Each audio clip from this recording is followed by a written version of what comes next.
This is chapter 14 of the Lemonade Wars. I hope you all have enjoyed reading this together as a class and with your families. This is the last chapter, so this is exciting to see what's going to happen. Chapter 14, Reconciliation. The act of bringing together after a difference, as in to reconcile on numbers on a balance sheet, resolution. Come on, you two, Miss Tresky called up to the stairs. If we don't go now, there won't be any room on the grass. We're coming, shouted Evan, sticking his head out of his room. Jessie was sitting on his bed, and he was trying to get her to go to the fireworks.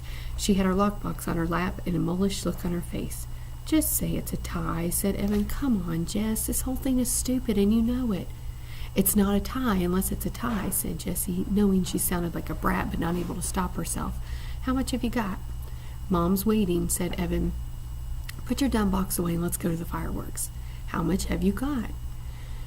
Evan tensed up his fingers as if he were strangling an invisible ghost. Nothing? Okay, I've got nothing. Look, he turned the pockets of his shorts inside out. Jessie looked skeptical. You can't have nothing. You must have made something. Well, I had expenses, so I ended up with nothing. Okay, are you happy? You win. Evan sat on the edge of his bed looking at the floor. Jessie felt her heart sink. You spent all your money on mix for your lemonade on wheels stand? Jessie asked. All of it? Evan nodded. Jessie felt like crawling under the bed and never coming out. It didn't pay off so good, she whispered. There were a few bugs in the system, said Evan.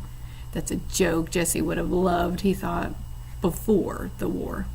Now it was all just money and numbers and bad feelings, and there was no room for laughing.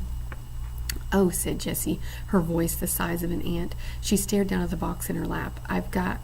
She opened the lid of the lockbox and took out the change tray and pushed aside all the scraps of paper she had collected and the comment card for Megan. She stared. Wait a minute, this isn't my money. She picked up a handful of wrinkled, bunched-up bills. Evan lay down on the bed and covered his head with his pillow. Jessie counted the money quickly. $62.11. Where'd this come from? I'm a mummy, said Evan from underneath the pillow. What? Said Jessie. Take that dumb pillow away. I can't understand what you're saying. She hit the side of his leg for emphasis. It's my money, he shouted, still through the pillow. It was $103, but then I spent $41 on the lemonade on wheels stand, so now it's just $62. Your money, but where's my money? Evan pulled the pillow away from his face. His eyes were closed. His nose pointed at the ceiling. He folded his arms across his chest like a dead man. I took it. Well, give it back, said Jessie. This time she hit the side of his leg for real. I can't. It's gone. He lay as still as a 3-day-old corpse. Gone? Gone where? Jessie was shrieking now. Never in her life had she worked so hard to earn the money. Never in her life had she had more than $100 in her hand. Never in her life had she had a friend who trusted her like Megan did. I don't know. It was in my shorts pocket. And then I played basketball with the guys, and then we went to Jack's house to swim, and I took off my shorts and borrowed a suit, and when I went back to change, the money was gone. He sat up and faced his sister. I'm really sorry. In a real war, you fight. You fight with your hands.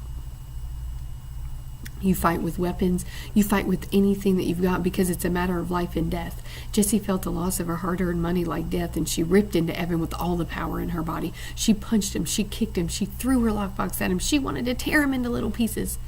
Evan didn't even try to pin her, though it would have been easy to do. Part of him just wanted to lie on the bed and take it all, for being the one who started the whole thing by saying, I hate you, for making Jessie feel so rotten about herself just because Evan felt so rotten about himself, for taking Jessie's money and losing it to Scott, just for being stupid.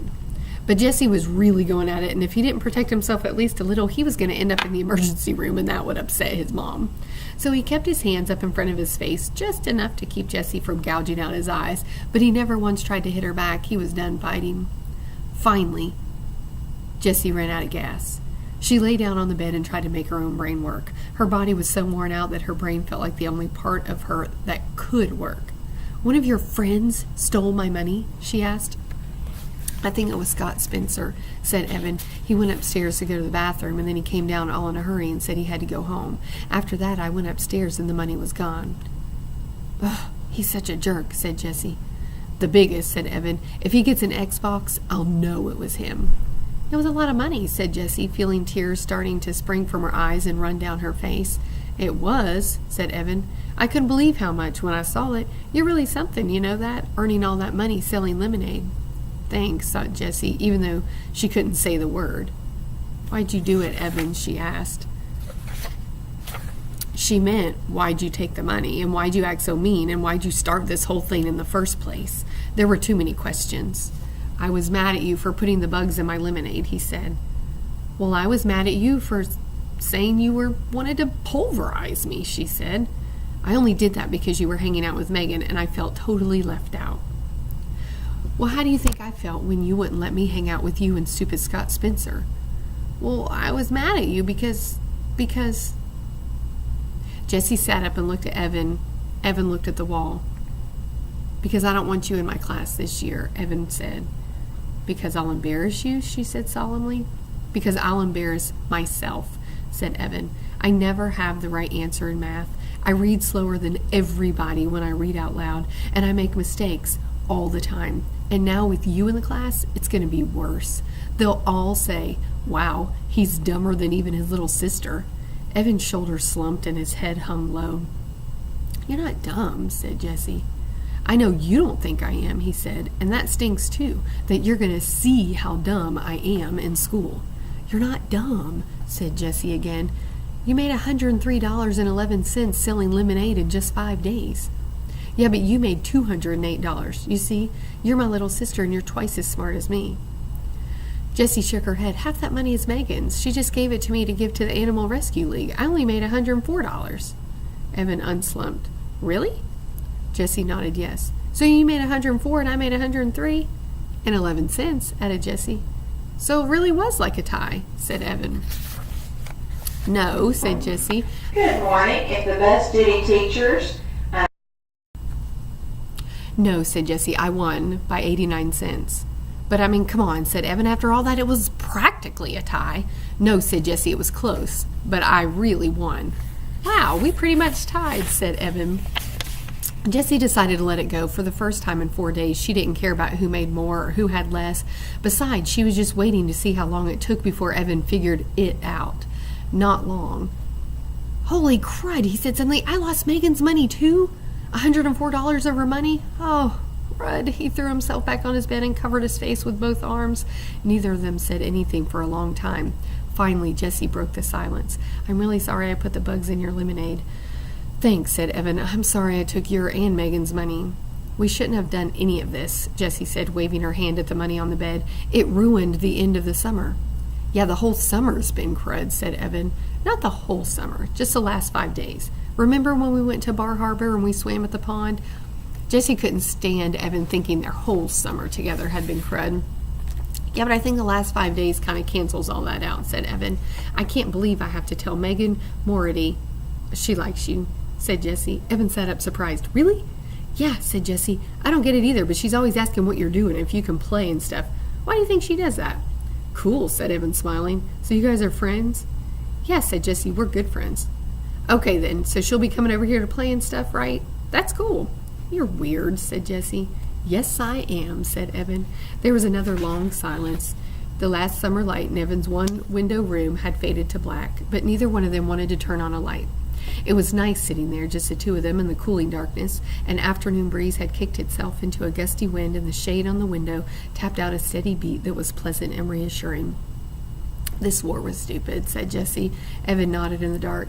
Just then they heard the sound of thunder booming in the distance, then more and more until the whole house shook. The fireworks, shouted Jessie. Oh, snap, said Evan. Jessie and Evan raced down the stairs, and at the bottom they found their mother sitting on the last step watching the sky through the sliding screen door. Why didn't you call us, said Evan. We're missing the fireworks, said Jessie. I figured whatever the two of you were talking about was more important than a fireworks show. Miss Tresky turned to look at her kids. Did you work it out? Evan and Jessie nodded, just as a Roman candle exploded in the sky. Not a bad seat, said Mrs. Tresky, patting the step. Enjoy. For 20 minutes, the night sky was alive with wagon wheels, party-colored dahlias, and whistling glitter palms. Even Evan, Jessie, and Miss Tresky sat watching, silent, but for the occasional ooh and ah that seemed to escape from their lips like hissing air from an overblown tire. When the last of the fireworks bloomed and then faded, Evan, Jesse, and Miss Tresky sat in the darkness waiting. No one said anything for several minutes, and then Jesse whispered, "It's over." Yes, it was over. "Wait," said Evan. "What was that?" "What?" asked Jessie, straining her ears. "Listen." In the distance, a boom and a rattle. "More fireworks," said Evan, staring up at the dark sky. "Where? I don't see them," said Jessie.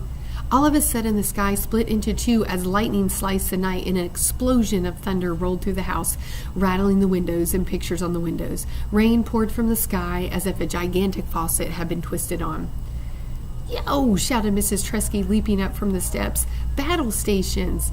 Every window in the house was open, so Evan, Jesse, and Miss Tresky ran from the top floor to the bottom, shutting windows and sopping up puddles. The rain came down with the fury and impatience of a 2-year-old having a tantrum. And as he closed the windows in his room, Evan could hear the gurgle of the gutters choking on the downpour. "One thing ends and another begins," said Miss Tresky, meeting Jesse and Evan on the stairs. She raised her index finger like a wise philosopher. "Fireworks, rainstorm." Jessie raised her index finger. "Summer, school." Evan raised his index finger. "War, peace." Then they laughed because it was silly, the three of them acting like wise philosophers standing on the stairs. That night before she closed her door, Jessie shouted to Evan, who was already in bed, "Hey, I've got an idea about getting Megan's money back." And that, boys and girls, is the end of our One Book, One School Lemonade Wars. I hope you enjoyed reading this with everybody. I sure did. The end of the book has some fun pieces to it to share with each other. Tips for selling lemonade. There's a little newspaper in here that says Brother and Sister Win Annual Labor Day Contest, and it talks a little bit about how they got some money back for Megan. And it also has some math problems in here, their spreadsheet that they showed their tallies for how much they made. Thank you very much.